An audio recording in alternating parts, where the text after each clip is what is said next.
அதே திருச்சியில் தமிழ்நாடு வெல்லட்டும், ஸ்டாலின் தொடரட்டும் என்ற மாநில மாநாடு ஒத்த ஒரு பெரிய கூட்டம் உண்டு. நம்முடைய மாண்புமிகு தமிழக முதல்வர் கழகத் தலைவர் தலைமையில் இந்த மாநாடு நடைபெற இருக்கிறது. தலைவர் அவர்கள் சொன்னது போலவே 10 லட்சம் பேர் கலந்து கொள்கிற ஒரு மாபெரும் மாநாடாக இந்த ஏற்பாடுகள் செய்யப்பட்டிருக்கிறது. இந்த 20 லட்சம் சதுரடி அளவிலே அங்கு அரங்குகள் அமைக்கப்பட்டிருக்கிறது.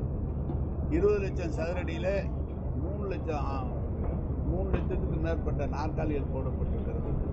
அது இல்லாமல் 2 பக்கமும் நிற்கிறதுக்கு இங்கிட்டு 2 லட்சம், இங்கிட்டு 2 லட்சம், 7 லட்சம் பேர் நிற்கக்கூடிய அளவில் இடம் தயார் செய்யப்பட்டிருக்கிறது. அனைவருக்கும் குடிதண்ணீர் ஏற்பாடு செய்யப்பட்டிருக்கிறது. அதே போல் கழிவறை வசதியும் செய்யப்பட்டிருக்கிறது. அதை தாண்டி வெளியிலே சென்றால் அது அவர்கள் தண்ணி தேவையான அளவுக்கு இந்த சைடும் அந்த 2 பக்கமும் 10 லட்சம் லிட்டர் தண்ணி அங்கே வைக்கப்பட்டிருக்கிறது. எனவே ஒவ்வொருவரும் எந்த விதமான பாதிப்பும் இல்லாத அளவுக்கு பேரிகார்டு பிரிக்கப்பட்டு எந்த இடத்திலும் தள்ளுமுள்ளு இல்லாமல் செய்யப்பட்டிருக்கிறது இந்த ஏற்பாடுகள். எனவே சரியாக 3 மணி அளவில் மாநாடு தொடங்கப்படும். மாண்புமிகு தமிழக முதல்வர் வருகிற போதே இருவண்ண கொடி ஏற்றி வைத்துவிட்டு தொண்டர்களுடைய வரவேற்பை பெற்று மேடைக்கு செல்ல இருக்கிறார்கள். எனவே இந்த சுற்றி வருகிற பேருந்துகள் என்னுடைய கணக்கு ஒரு போலீஸ் கணக்கு 24,000 வண்டி வரும் என்று ஒரு கணக்கு செய்யப்பட்டது. 24,000. இந்த 24,000 வண்டி நிறுத்துவதற்கு 2 பக்கம் மாநாட்டினுடைய 2 பக்கமும் இடம் தயார் செய்து வைக்கப்பட்டிருக்கிறது. லைட்டும் போடப்பட்டிருக்கிறது, வெளிச்சமும் செய்யப்பட்டிருக்கிறது. வருகிற கழக தோழர்கள் உங்கள் மூலமாக நான் சொல்கிற ஒரே வேண்டுகோள், சாலையிலே நிறுத்தினால் பின்னால் வருகிறவர்கள் சேர முடியாது.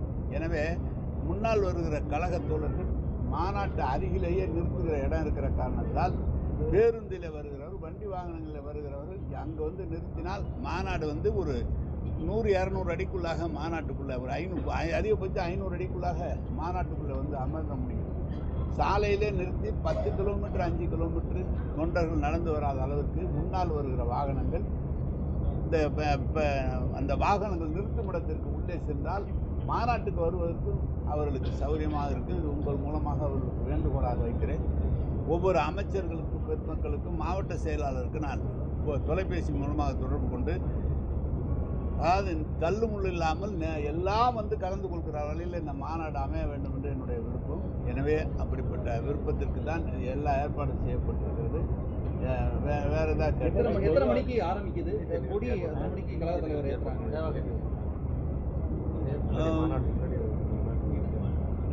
தலைவர் வருவதற்கு முன்பாக தேவா அவர்களுடைய நிகழ்ச்சி நடைபெற்றது. நம்முடைய கழகத்தோழர் உசைன் மர்மம் அவருடைய நிகழ்ச்சி நடைபெற்றது. குத்துஸ் பாய் அப்துல் குத்துஸ் கச்சேரி 2 அப்துல் குத்துஸ் அவர்களும் தேவா அவருடைய இசை நிகழ்ச்சி நடைபெற்றது. 3 மணிக்கெல்லாம் சரியாக மாநாடு தொடங்கிவிடும். இசை நிகழ்ச்சி 1 மணி நேரம் 1.5 மணி நேரம் நடந்த பிறகு அதுக்கு பிறகு தலைவர் அவர்கள் எப்படி நிகழ்ச்சி நேரில் அவர் தான் அறிவிப்பார்கள்.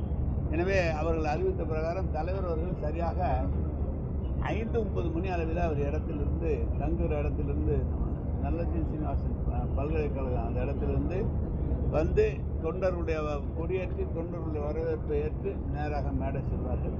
எங்களுடைய கணக்கை எப்படி போனாலும் ஒரு 4 மணி நேரம் மொத்தமாக ஆரம்பித்ததுலேருந்து 4-4.5 மணி நேரத்துக்குள்ளாக மாநாடு முடிவெடுக்கிறார்.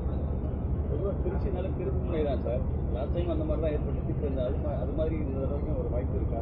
ஆமாம், நல்ல இன்னைக்கு அவர் எல்லா விதமான ஏற்கனவே தேர்தல் நேரத்தில் இந்த இடத்துல சொல்லப்பட்ட வாக்குறுதிகள் 7 வாக்குறுதிகளுக்கு தான் ஆட்சி அடுத்த 10 ஆண்டு காலத்துக்கு கழகம் வந்தால் என்ன செய்யும்?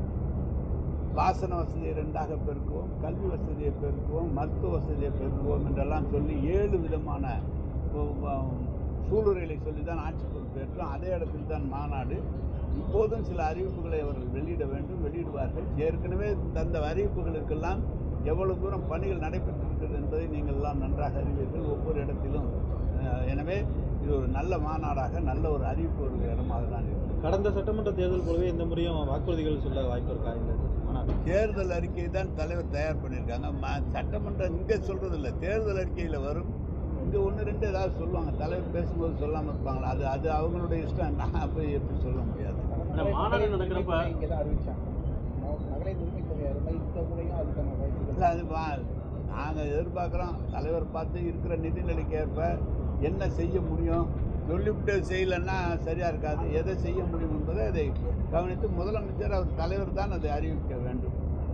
ஏன்னா இப்போ மாநாடு நடக்கிறப்ப அன்னைக்கு வந்து தமிழகம் முழுவதுலேருந்து வருவாங்க, போக்குவரத்து நெரிசல் இருக்குது. இது காவல்துறையிட்ட சொல்லிருக்கீங்களா இது போக்குவரத்து மாற்றம் பண்ணுற மாதிரி? அவங்க நல்லா ஏற்பாடு பண்ணியிருக்காங்க. நேற்று ஐஜி வந்தாங்க, நம்ம எஸ்பி வந்தாங்க, டிஐஜி எல்லாம் வந்து இந்த வெளியில இருந்து காவலர்கள்லாம் போட்டு கம்ப்ளீட்டாக இதை வந்து போக்குவரத்து நெரிசல் இல்லாமல் எல்லா பக்கமும் பண்ணுறதுக்கு ஏற்பாடு பண்ணியிருக்காங்க காவல்துறையில்.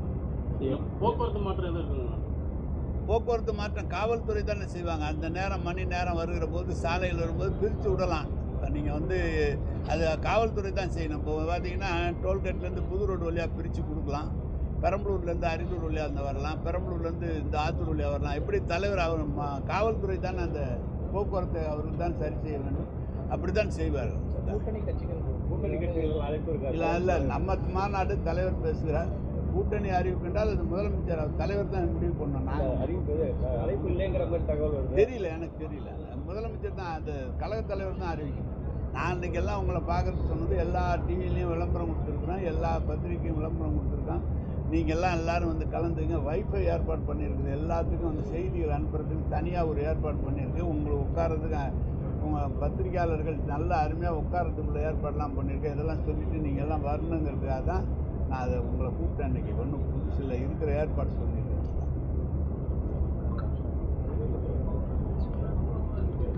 நான் இவ்வளோ கேள்வி கேட்டீங்க, நான் எனக்கு ஏதாவது சொல்லுங்கள். நீங்கள் எல்லாம் ஏங்க சார் ஒரே வார்த்தை மாநாடுனா மருத்துவ வசதி பண்ணியிருக்கான்.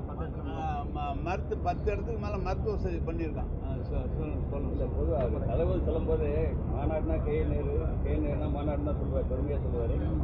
இந்த தடவை அந்த மாதிரி அது மாதிரியான வாய்ப்பு யாருங்க நீங்கள் பார்த்து நீங்கள் தான் சொல்லணும். நீங்கள் எங்களுக்கு நல்ல செய்தி ஒன்றும் சொல்ல மாட்டேங்கிறீங்களா? கடிதத்தில் சொல்லுங்க, ஆதரவு கொடுங்க, எல்லாரும் வந்து கலந்துக்குங்க.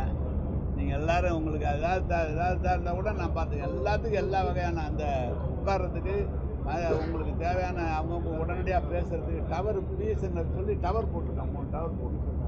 அதனால் அதெல்லாம் பார்த்து நைட்டு துணை முதல்வர் வந்திருந்தாரு. ஆ நைட்டு துணை முதல்வர் வரதா சொல்லியிருந்தாங்க. ஆனால் வந்து அதை ஆய்வு பண்ணாங்களா? இல்லைங்க, அவர் மதுரை நிகழ்ச்சி, திருநெல்வேலி நிகழ்ச்சி, தென்காசி நிகழ்ச்சி அவங்க அதுக்கு போயிட்டாங்க ஆய்வுல.